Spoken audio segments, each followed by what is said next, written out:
C'est parti, mesdames et messieurs. Merci encore d'être les nôtres sur Top Kinefo, toujours dans le cadre de votre l'essentiel de l'actualité. Nous allons parler plusieurs sujets d'actualité, les points saillants d'actualité.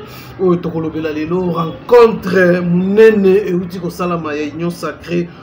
Déjà, une équipe vient d'être mise en place, mais après une communication, et Salami Augustin Kabouya vient encore démentir l'information selon laquelle rencontre réalisée. Elle a quitté pour nous présenter l'équipe Oyo pour battre campagne pour les chefs de l'État. Alors bien, pour Nini, Toko Solola Yango.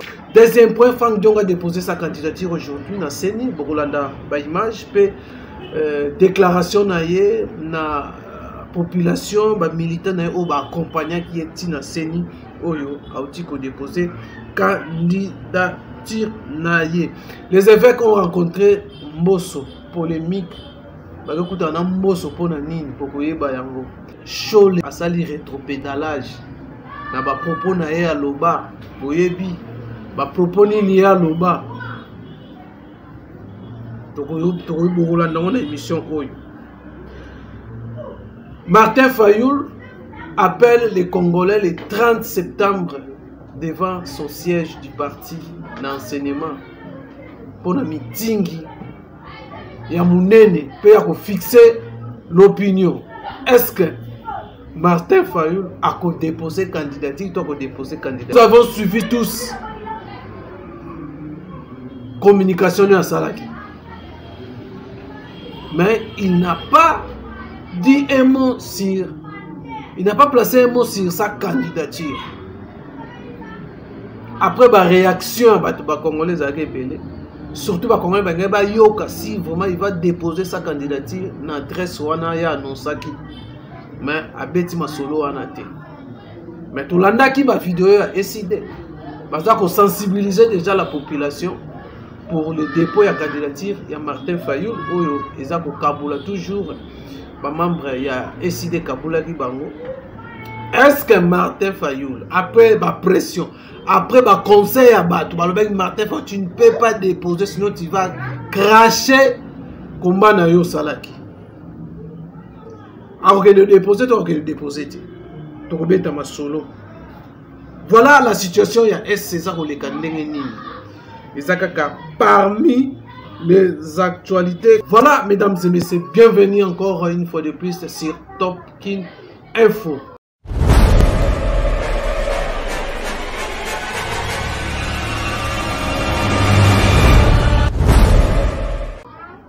Voilà, nous ouvrons notre premier point d'actualité. Dans le sommaire de l'émission Tolobla qui rencontre Mounene Outiko Salama et Union Sacrée Oyo. Cadre et Union Sacrée se sont réunis dans un hôtel de la place Oyo.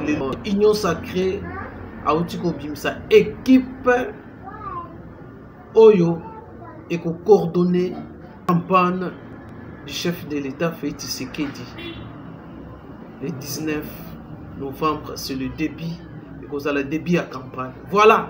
Après cette publication, Kabouya revient sur tweet à tweeter pour dire que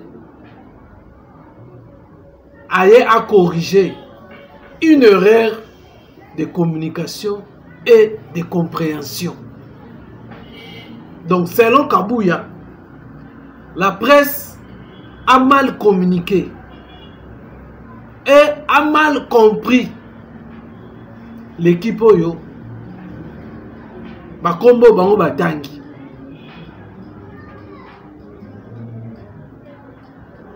Alors Biboy Bako dévoiler le culte. Il y a campagne, il y a chef de l'État et pas il y a Yemoko Mokonzi Mboka. Et sera sanctionné par une ordonnance. Voilà encore. Une ordonnance présidentielle pour un groupe Moko privé. Donc, ceux qui vont constituer groupe Rosala, bien que baza ba ministre, tout le monde batangi ba ministre, ba conseiller, les chefs de l'État baza katia, mais ekolongwa eza en dehors ya ba institution moka. Eza groupe moko ekozala privé chef de l'État. Est-ce qu'il faut chef de l'État ça là une ordonnance ya renommer groupe oyo ba ko battre campagne pour na ba ko organiser campagne. Il y a chef de l'État. Il faut une ordonnance présidentielle. C'est ça. Est-ce que ça a une ordonnance présidentielle? Pour ça, un groupe privé. Malgré il y a les officiels. Parmi eux. Parmi eux, on a des officiels qui peuvent est-ce qu'il faut une ordonnance? Kabou a mal compris, a mal communiqué aussi de son côté ou quoi? Voilà. Mesdames et messieurs, par rapport à la polémique, on a retardé Ming, on a été dans un petit cabinet Bolanda. Cette rencontre, il y a une union sacrée. Où il y a une liste, il y a un coordonnateur, il y a une activité, il y a une campagne, il y a un chef de l'État. Pendant que tout ça, dans période électorale, où il y a Congolais qui sont là. Et voilà. Je vous laisse d'abord suivre et puis on se retrouve juste après. En place par le président Félix Tshisekedi d'un groupe de coordination des équipes de sa campagne. Mesdames et messieurs, chevaliers de la plume et de la presse audiovisuelle, chers compatriotes, qu'il nous soit permis de vous souhaiter la bienvenue dans cet espace du fleuve hôtel de Kinshasa et de nous acquitter de l'agréable devoir de vous remercier d'avoir répondu favorablement à notre invitation.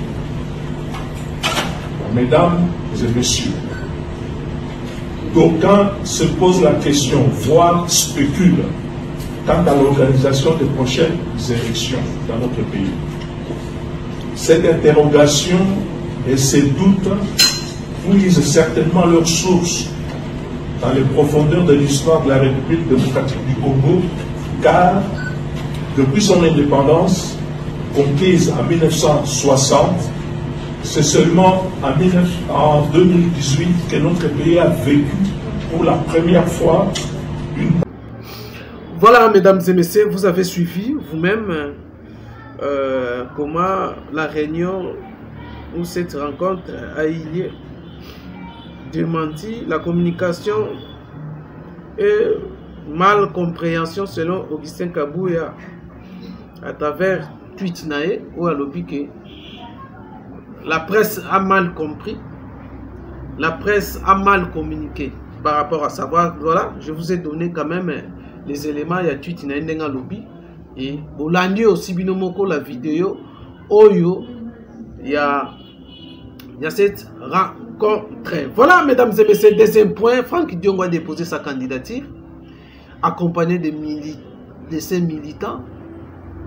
Oyo ba kendaki seni malembe tina seni bino moko commentaire à ça les athées mais Bolanda aussi sa déclaration après avoir déposé sa candidature.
Doivent retenir, c'est qu'aujourd'hui, c'est le jour du changement, l'ère de la rupture avec le passé et le changement réel a sonné, l'ère de la gouvernance intègre, l'ère du changement réel pour réhabiliter les Congos dans sa grandeur et les Congolais dans leur dignité. Le problème n'est pas de faire confiance ou de ne pas faire confiance. Le problème, c'est de mettre la CENI à l'épreuve. Nous avons déposé notre candidature, nous voulons voir la CENI à l'œuvre. C'est-à-dire, nous plaidons pour les élections transparentes, de sorte que les résultats qui doivent être proclamés, ça doit être le président élu ou les députés élus ou le sénateur élu ou les députés nationaux ou provinciaux élus. Donc le résultat octroyé, non mérité, nous n'accepterons jamais ça. Parce que l'enjeu d'une élection, c'est le rejet ou l'acceptation du résultat. Et pour que le résultat soit accepté, il faut que le pouvoir organisateur soit réellement impartial, neutre et indépendant. Voilà pourquoi nous plaidons en faveur d'une transparence électorale, de sorte que le processus électoral, dans toutes ses phases, soit correct, soit vraiment juste et sincère. Vous ne pouvez pas demander de rencontrer le président de la CENI. Le président de la CENI a eu l'amabilité de me faire honneur, de me saluer comme candidat président de la République, parce qu'à l'époque, il avait rencontré d'autres candidats, et comme je suis venu personnellement déposer ma candidature, il a voulu faire connaissance avec les candidats qui venaient de déposer son dossier. Mesdames et messieurs, vous avez suivi vous-même comment les choses se sont passées. Bolandi, déclaration, il y a Frank Diongo Oyo, Asali, après dépôt, il y a candidature naïe. Et voilà, commentaire, Tokozonga, moi si Tokozonga Logo, Nkolomususu, Ekoya, par rapport à la candidature naïe, tous approches, il y a l'élection, il y a 2023, Oyo Lelo, candidat Zako s'annonçait déjà, Zako Kenerotika, Moïse Katumbi devait déposer les 30 samedi, Oyo, mais il a repoussé ça, des raisons, nous allons revenir, pendant que Moïse Katumbi est en train de redynamiser à travers la tournée, il y a la province, il y a parti ensemble de la République, Azalaki na Mwanda, Azalaki na Boma, au moment où Zoloba, selon les informations, il est maintenant à Kazangulu. C'est là où il est en échange avec la population. Voilà, mesdames et messieurs, nous avons dit que nous avons annoncé non, président il y a Senko Utembi et Monseigneur Utembi qui est le président il y a Senko, le secrétaire général il y a Senko Chole. Donc tu as Christopher Mosso Oyo c'est qu'on soit information sur la situation générale de la République démocratique du Congo. Oh lelo batma bengi yango ba misusu balobi eza théâtre les effets qui Seko baza ko sala ou quand aussi batu comment ils vont aller demander les informations na président de l'Assemblée nationale Christopher Mosso. On a mis Loulou Yamaka, c'est une grande rencontre na niveau ya Vatican Oyo, les évêques il y a monde entier bakokuta na bako échanger na pape Oyo bango bazana ba mema information et puis ba memelaye la situation générale de la République démocratique du Congo. Il y a situation politique et situation sécuritaire, surtout ma guerre, la raison pour laquelle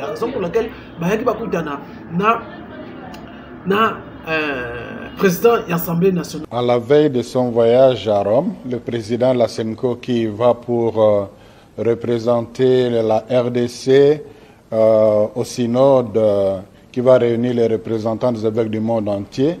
Et à cette même occasion, le pape va rencontrer tous les évêques du Congo en visite à Limina. Son Excellence Monseigneur Marcel Lutembi, président de la conférence épiscopale, a jugé bon de venir échanger avec le président de l'Assemblée nationale pour la simple raison que quand ils vont rencontrer le pape sera quand même curieux de savoir comment va le pays. Mon argumentaire, c'était pour sensibiliser sur l'importance de la confiance. Alors, on n'a même pas vu le conditionnel, on a parlé, c'est une déformation, parce que je n'ai pas dit qu'il y aura, non. Attention. Si on ne fait pas attention, on risque de trouver dans une situation difficile. Voilà. Merci beaucoup. Je suis étonné. Il y a comment les évêques, il y a 5 ans surtout, le régime en place, c'est comme si vous maîtrisez la situation. Il y a un mot qui est aujourd'hui, là, ici, dans le Congolais, que non, dans l'opinion nationale, que non, vous ne maîtrisez rien. Les déclarations, c'est pour servir vos partenaires, vos financeurs, ou pour aider l'opposition à manipuler le discours. Il y a opposition sans tenir compte de la réalité que traverse la République démocratique du Congo. Voilà le batente. Et en Moana, le président Yasseni Denis Kadima a raison de dire que non, il y a des politiciens congolais, les intellectuels congolais, au lieu de résoudre les problèmes à l'interne, il y a un bon canabiso, mais va préférer que nous refondons Kanabapaya. Ou Bapaya peut passer Kakabiso. C'est ce que les évêques catholiques le monani que non. Baza une partie dans l'opposition. Babundela ka l'opposition. Bataka bango discours na munoko po ba koloba makambo ba loba ba maîtriser la République démocratique du Congo te. To lo babongo. Ça c'est ma réflexion na komona comment ils vont aller demander la situation en République démocratique du Congo. Mais bon, tu veux que bazaraka ba Congolais ba que bazara ba dossier ba maîtriser ba dossier nyonso ya mboka. Le ba kei. Denis Kadima a quelque part azaki na raison. Denis Kadima azaki na raison. Ndenge Denis Kadima azako loba. Bona nanu Denis Kadima ndenge azako pesa donc à mettre en nid la classe politique congolaise, comment va fonctionner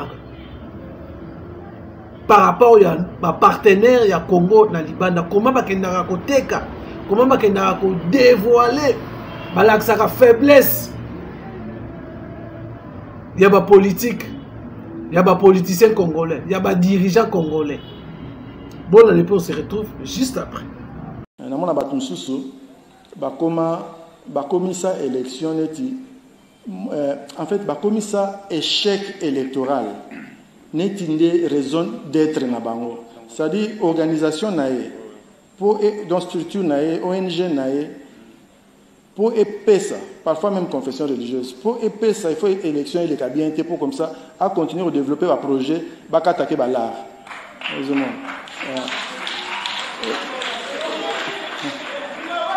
eza focop eza vraiment focop eza mboka na biso so simbité biso tout so simbité biso tout ebebeli biso eza ndenge wana et puis bato na baseka biso ngana sa mboka na yebi baseka biso fort au moins biso na ba dossier na biso tozo swana to ke ne pas bango batala biso babita bazobo mais entre temps biso to mo neti tozo mata tozo ma projet ba 4 mois fola mobo au kanisi ke yango de vie te vie ezali stabilité en mboko stabilité ba institution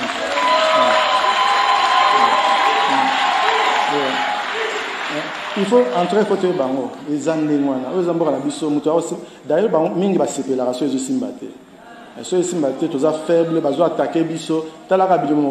Depuis Tobanda, ils ont pas de problème.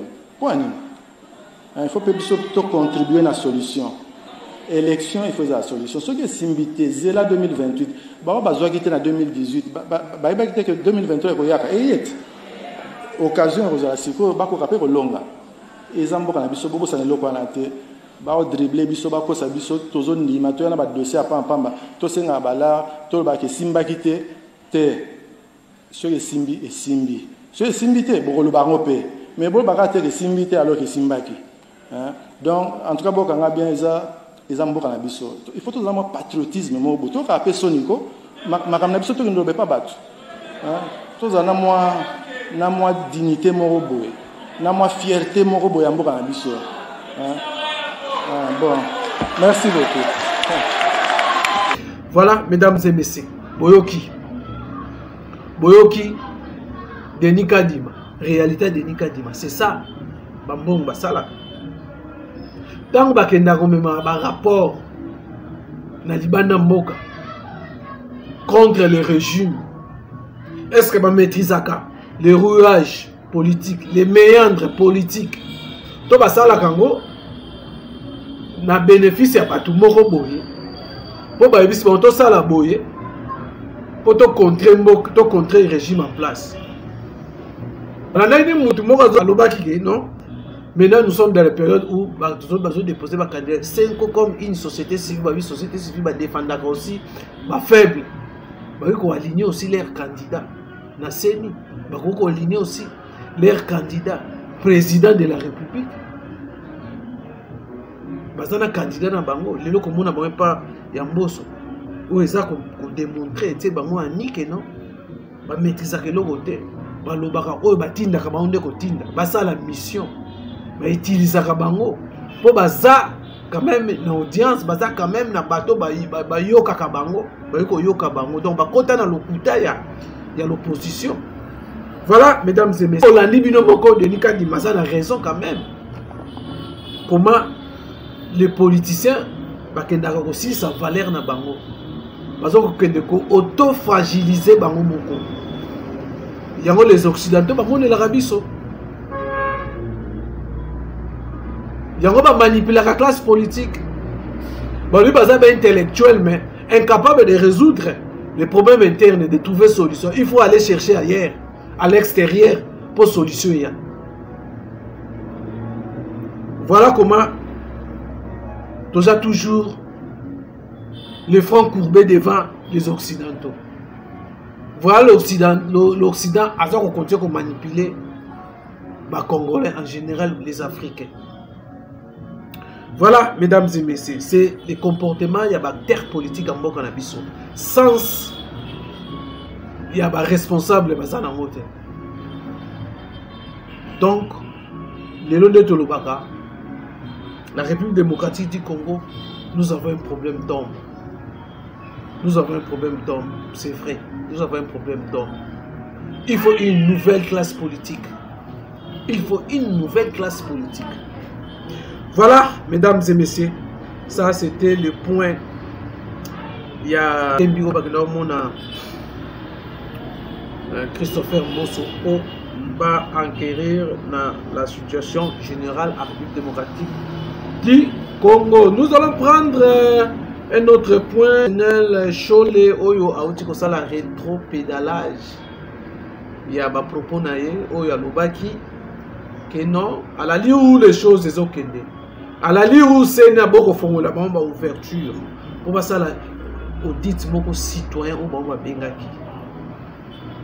Les Congolais ont risqué d'encourager à y avoir un coup d'État. Il a dit ça. Il avait dit ça. Maintenant, aujourd'hui, il vient comme ça la rétropédalage en disant que les gens ont mal compris sa locution. Mon argumentaire, c'était pour sensibiliser sur l'importance de la confiance.